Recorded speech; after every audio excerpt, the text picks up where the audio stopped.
لیکن بڑی جلدی ہے، بڑی جلدی فتویٰ دینے میں. اور یہ فتویٰ اب صرف مفتیوں کا نہیں رہ گیا، یہ میری طرح کے آپ کی طرح کے ڈھیروں لوگ ہیں جنہوں نے جیبوں میں فتوے ڈالے ہوئے.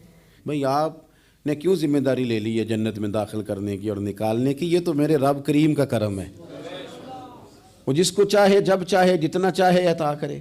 لیکن کچھ لوگ نا بڑے پکے ہو گئے ہیں کہ شاید جو میں سوچ رہا ہوں وہی درست ہے.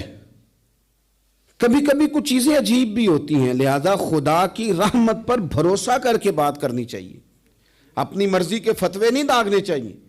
وہ دیکھو جی فلانا بندہ یوں کر رہا ہے، آپ کو پتہ ہی نہیں پوری بات کا، آپ کو علم ہی نہیں پوری بات کا. حضرت بہاءاللہ نقشبند بخاری رحمۃ اللہ علیہ فرماتے ہیں میں حج کرنے گیا تو وہاں میں نے ایک آدمی کو کروڑوں کا کاروبار کرتے دیکھا تو میرے دل میں خیال ہے یہاں بھی اللہ اللہ کرنی چاہیے تھی، دنیا داری کر رہا ہے. لیکن فرماتے ہیں حج سے فارغ ہوئے تو میں نے دیکھا وہی بندہ سارا کچھ رب کی بارگاہ میں خیرات کر رہا ہے اور سینکڑوں غریب حاجی ہیں جن کو پورے خرچے دے رہا ہے. تو میں نے وہیں اپنی سوچ سے توبہ کی کہ میں کہاں تھا. بڑی جلدی کھڑے نہ ہو جائیں. حضرت حسن بصری رحمۃ اللہ تعالیٰ علیہ ارشاد فرماتے ہیں کہ میں دریا کے کنارے گیا تو وہاں میں نے ایک شخص کو دیکھا، وہ اپنی ایک خاتون کی گود میں سر رکھ کے بیٹھا اور قریب ایک بوتل بھی پڑی ہے. میرے دل میں معاذ اللہ خیال آیا کہ دیکھو کس انداز میں ایک عورت کے ساتھ یہ ہے اور پاس بوتل بھی پڑی ہے، جانے شراب ہے. کہتے میں سوچ ہی رہا تھا کہ اچانک ایک کشتی آ رہی تھی دریا میں، وہ ہجکو لے کھائے، کشتی میں 4-5 لوگ تھے، وہ دریا میں ڈوبنے لگے. وہ آدمی تیزی سے اٹھا، دریا میں چھلانگ لگائی، پہلے ایک کو نکالا، پھر دوسرا نکالا، پھر تیسرا نکالا. ایک بندہ رہ گیا، کہنے لگا حضور مجھے تو آپ نے گناہگار سمجھا ہے، میں تو بڑے غلط انداز میں یہاں بیٹھا ہوں، آپ نے جو سوچا چلیں یہ چوتھا بندہ آپ نکالنا ہے. کرے نا یہ کام، کرے نا یہ کام. بڑے بھولے بھالے بڑے اللہ والے، ریاض آپ کو بس ہم ہی جانتے ہیں. اتنی جلدی فتویٰ. حضرت حسن بصری فرماتے ہیں میں پشیمان ہوا، میں نے کہا مجھے تیرنا نہیں آتا، تو دیر نہ کر چوتھا ڈوب نہ جائے. کرتے اس نے چھلانگ لگائی، چوتھا بھی نکال لایا اور کہنے لگا حضرت آپ نے جلدی کی سوچنے میں، یہ بی بی میری ماں ہے اور یہ سرکے کی بوتل ہے. ہم ماں بیٹے کا یہ مشغلہ ہے کہ یہ وہ جگہ ہے جہاں آ کے لوگ مسافر اترتے ہیں اور یہاں سے کسی کا گھر 100 میل ہے، کسی کا 200 میل ہے. ہم صبح سرکہ کھجوریں روٹیاں لے کے یہاں آتے ہیں، مسافروں کی نوکری کرتے ہیں، کوئی پریشان ہو تو مدد کرتے ہیں. حضرت خواجہ حسن بصری فرماتے ہیں میں نے معافی مانگی، ان سے بھی مانگی، رب سے بھی مانگی.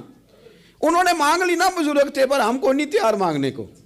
ہم ہر وقت بدگمانیاں، وہ فلانے جرم کرتا تھا میں اسے اب کیسے نیک مان لوں. بھئی اب وہ نمازی ہے، خدا کے گھر آتا جاتا ہے، اب اللہ کی بارگاہ میں حاضر ہوتا ہے. جب رب نے معاف کر دیا تو بھی سوچ بدل جا.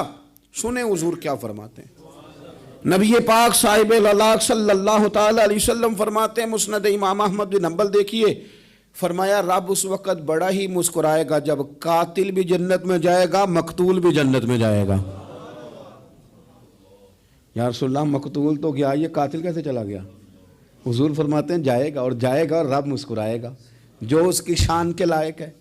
یا رسول اللہ کس طرح؟ تو نبی پاک صلی اللہ علیہ وسلم فرمانے لگے اس نے ایک مومن کو قتل کیا تھا، وہ شہید ہو کے جنت میں چلا گیا. اب اللہ نے بعد میں اسے توبہ کی توفیق دے دی. پہلے اس نے کلمہ پڑھا، پھر یہ میدان میں اترا، کافروں سے لڑا، یہ شہید ہوا، رب نے اسے بھی جنت دے دی. قاتل بھی جنت میں، مقتول بھی جنت میں. اور بات اتنی انوکھی ہے کہ رب دیکھ کے مسکرا رہا ہے جو اس کی شان کے لائق ہے. ہم جلدی میں ہیں، ہم انتظار نہیں کر رہے کہ شاید توبہ کر جائے، ہم انتظار نہیں کر رہے. لیکن میرے عزیز اتنی جلدی نہ کریں. سوچوں کا صاف ہونا، ذہنوں کا پاک ہونا اور لوگوں کے بارے میں گمان کا اچھا ہونا، میں کہتا ہوں کہ ہم اپنی غلطیوں سمیت وہ اپنی زمین پہ چلنے بھی دے رہا ہے، رہنے بھی دے رہا ہے. تو جب اس نے موقع دیا ہے آپ بھی تھوڑا موقع دیں. اللہ بڑا کریم ہے، دروازے کھولے گا، اس کے بندے اس کی بارگاہ تک پہنچیں گے.